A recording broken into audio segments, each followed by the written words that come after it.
Ang palaisipan ng buhay na dating buo, ngayon ay namamalagi sa mga tipak,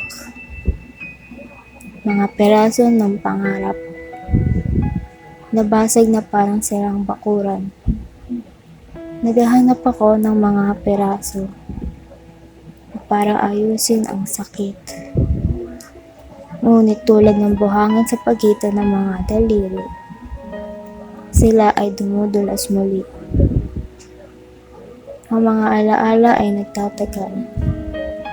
Isang mapait na pigil, alingaw ng kung ano ang nawala. Isang puso't walang hanggang pilay. Gusto kong ibalik ang oras para mabawi ang sakit. Ngunit ang ilog ng buhay ay umaagos pasulong na nagiiwan ng mga pilat upang ikiip. Sa kadiliman ng pagkawala, nakahanap ako ng malalim na katotohanan. Ang mabibigat na tanikalan ng kalungkutan ay nakapagpapabigat sa atin.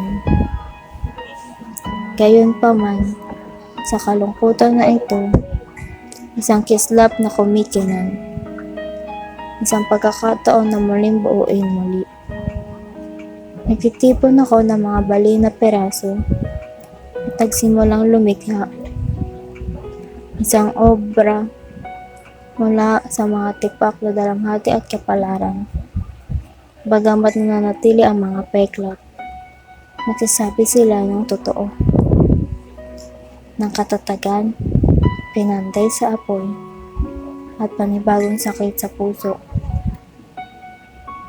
Sa anino ng pagkawala, nakahanap ako ng liwanag. Isang parola na gumagabay sa akin. Sa mabagsik na gabi ng buhay, magdadala ako ng mga putol na peraso at gagawing buo ang mga ito.